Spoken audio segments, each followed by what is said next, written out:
dia, mengapa sih pengelolaan kinerja harus berubah? Nah, ini sebenarnya adalah adanya instruksi dari presidennya kita bahwa birokrasi itu harus berdampak dan dirasakan langsung oleh masyarakat. Kemudian ini juga nggak semata administrasi belaka, tetapi juga harus sinergi bergerak cepat dengan program itu layanan satu data. Itu sebenarnya yang ingin disasar ya teman-teman. Jadi dalam hal ini ada 6 yang di-highlight, paperless ya.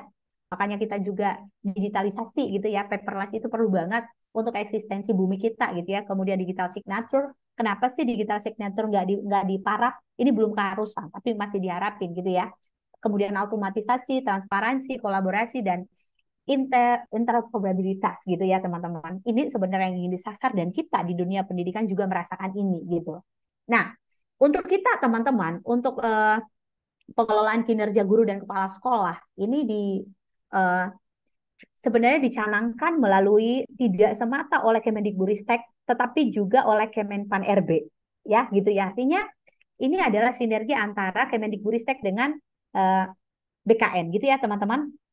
Nah, dasar pertimbangannya adalah bahwa dalam rangka optimalisasi kinerja guru dan kepala sekolah ini, teman-teman, diperlukan transformasi pengelolaan kinerja guru dan kepala sekolah. Ini sebenarnya yang tadi cepat sasaran dan juga dalam proses layanan satu data, gitu ya, teman-teman. Jadi, tidak membuat guru terbentur di administratif belaka, gitu ya. Nah, sasaran pengelolaan kinerja ini guru sebagai ASN ya teman-teman karena kita seluruh kinerja kita akan dinilai di sini maka kita harus gitu ya. Tetapi untuk guru-guru non ASN ini dianjurkan. Kenapa dianjurkan gitu ya teman-teman? Karena mereka tidak langsung penilaiannya di sana, tetap ada yayasan atau katakanlah pada satuan pendidikannya masing-masing gitu ya. Tetapi dianjurkan kenapa? Karena tetap itu akan mengambil andil dan juga kontribusi pada pengembangan karir ke depan. Kita mempercayai ini. Nah, sedangkan untuk kepala sekolah, teman-teman, kepala sekolah memuat 2 slot. Apakah beliau sebagai pegawai sama seperti guru ASN dan juga guru non ASN gitu ya, dan juga sebagai atasan. Sebagai atasan artinya dia nanti atau kepala sekolah adalah aktor yang akan menyetujui dokumen pengelolaan kinerja atau katakanlah SKP dari pegawai atau gurunya gitu ya.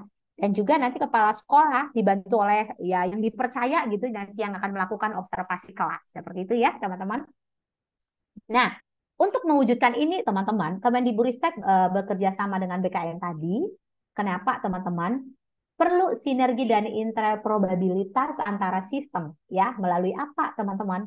Pengelolaan kinerja, pengembangan kompetensi guru dan identifikasi talenta guru gitu ya, teman-teman.